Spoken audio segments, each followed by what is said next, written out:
अध्यक्ष महोदय, हमारे देश के करोड़ों देशवासियों के संघर्ष में, अपने अधिकारों की पहचान में, इनकी कठिन से कठिन परिस्थितियों से लड़ने की अपार हिम्मत में और देश से न्याय की अपेक्षा में हमारे संविधान की ज्योत जल रही है। मैंने हमारे संविधान की ज्योत को जलते हुए देखा है और इसके साथ साथ ये भी समझा है कि हमारा संविधान एक सुरक्षा कवच है, एक ऐसा सुरक्षा कवच है जो देशवासियों को सुरक्षित रखता है, न्याय का कवच है, एकता का कवच है और अभिव्यक्ति की आजादी का कवच है। दुख की बात यह है कि मेरे सत्ता पक्ष के साथी जो बहुत बड़ी बड़ी बातें करते हैं, इन्होंने इन 10 सालों में यह सुरक्षा कवच, सत्ता पक्ष के मेरे साथियों ने ये सुरक्षा कवच तोड़ने का पूरा प्रयास किया है। संविधान में सामाजिक, आर्थिक और राजनीतिक न्याय का वादा है। ये वादा एक सुरक्षा कवच है जिसको तोड़ने का काम शुरू हो चुका है। लैटरल एंट्री और निजीकरण के जरिए ये सरकार आरक्षण को कमजोर करने का काम कर रही है। अगर लोकसभा में ये नतीजे नहीं आए होते तो ये संविधान बदलने का काम भी शुरू कर लेते। सच्चाई ये है अध्यक्ष महोदय कि आज संविधान बार बार इसलिए कह रहे हैं क्योंकि इस चुनाव में इनको पता चल गया कि इस देश की जनता ही इस संविधान को सुरक्षित रखेगी, कि इस चुनाव में हारते हारते जीतने से इन्हें एहसास हुआ कि ये संविधान बदलने की बात इस देश में नहीं चलेगी। आज जनता की मांग है कि जाति जनगणना हो। सत्ता पक्ष के मेरे साथी ने इसका जिक्र किया। ये जिक्र भी आज इसलिए हो रहा है क्योंकि चुनाव में ये नतीजे आए। ये जाति जनगणना इसलिए जरूरी है ताकि हमें पता चले कि किसकी क्या स्थिति है और नीतियां उस हिसाब से बने।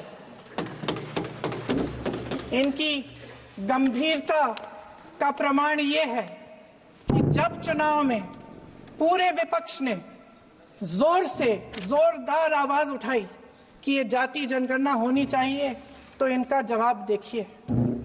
इनका जवाब भैंस भाग भैंस चुरा लेंगे, मंगलसूत्र चुरा लेंगे, इनका ये जवाब था।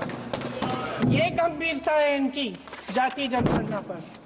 महोदय, हमारे संविधान ने आर्थिक न्याय की नींव डाली, किसानों, गरीबों और को जमीन बांटी, भूमि सुधार किया, जिसका नाम लेने से कभी कभी आप झिझकते हैं और कभी कभी उनका नाम धड़ाधड़ इस्तेमाल किया जाता है अपने आप को बचाने के लिए। उन्होंने HAL, BHEL, SAIL, GAIL, ONGC, NTPC, railways, IIT, IIM, oil refineries, तमाम PSU बनाए। अध्यक्ष महोदय, उनका नाम पुस्तकों से मिटाया जा सकता है, उनका नाम भाषणों से मिटाया जा सकता है, लेकिन जो उनकी भूमिका रही इस देश की आजादी के लिए और इस देश के निर्माण के लिए, वो इस देश में से कभी मिटाया नहीं जा सकता। 75 सालों में जनता का भरोसा रहा कि नीतियां बनेंगी तो जनता की भलाई के लिए बनेंगी।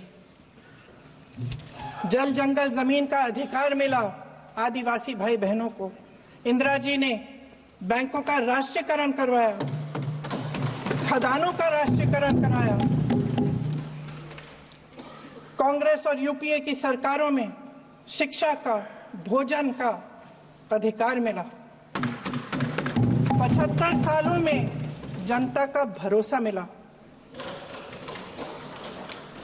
पहले संसद चलती थी तो जनता की उम्मीद होती थी कि सरकार महंगाई और बेरोजगारी पर चर्चा करेगी, कोई उपाय निकालेगी, कोई रास्ता निकालेगी। लोग मानते थे कि अगर कोई नई आर्थिक नीति बनेगी तो देश की अर्थव्यवस्था को मजबूत बनाने के लिए बनेगी, तो भारतीय बाजार को मजबूत बनाने के लिए बनेगी, उनके भविष्य को मजबूत बनाने के लिए बनेगी। किसान और आदिवासी भाई बहन भरोसा करते थे कि यदि जमीन के कानून में संशोधन होगा तो उन्हीं की भलाई के लिए होगा। आप नारी शक्ति की बात करते हैं। आज चुनाव की वजह से शायद इतनी बातचीत हो रही है नारी शक्ति के बारे में, क्योंकि हमारे संविधान ने महिलाओं को यह अधिकार दिया, उनकी शक्ति को परिवर्तित किया वोट में। और आज आपको पहचानना पड़ रहा है कि महिलाओं के बिना, कि नारी शक्ति के बिना ये सरकारें नहीं बन सकती हैं। इसीलिए आज आप नारी शक्ति की बातें दोहरा रहे हैं। जो आप नारी शक्ति का अधिनियम लाए हैं उसको लागू क्यों नहीं करते? वो 10 साल बाद लागू क्यों होगा? क्या आज की नारी 10 साल इंतजार करेगी उसके लागू करने के लिए? क्या बात है, क्या बात है।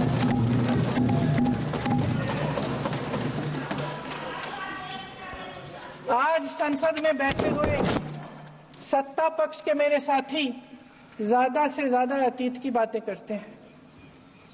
1921 में क्या हुआ, कब हुआ, नेहरू जी ने क्या किया।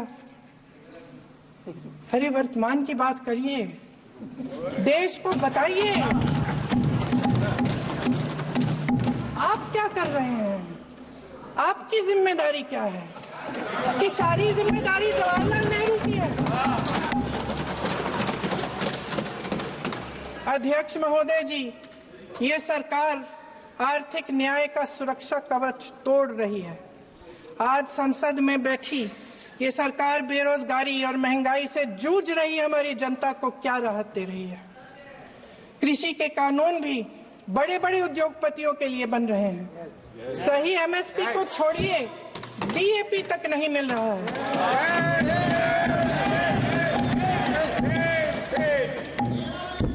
वायनाड से लेकर ललितपुर तक इस देश का किसान रो रहा है। आपदा आती है तो उसको कोई राहत नहीं मिलती। भगवान भरोसे है आज इस देश का किसान, उसको छोड़ दिया गया है।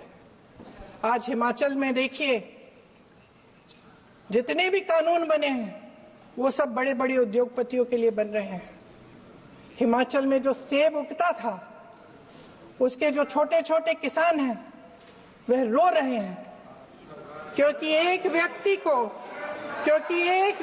के लिए सब कुछ बदला जा रहा है। सुनने की हिम्मत रखो।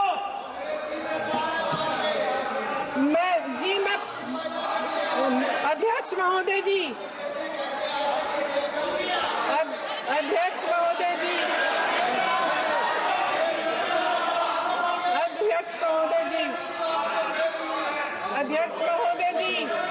अडानी जी को सारे कोल्ड स्टोरेज प्रदेश की सरकार ने नहीं दिए।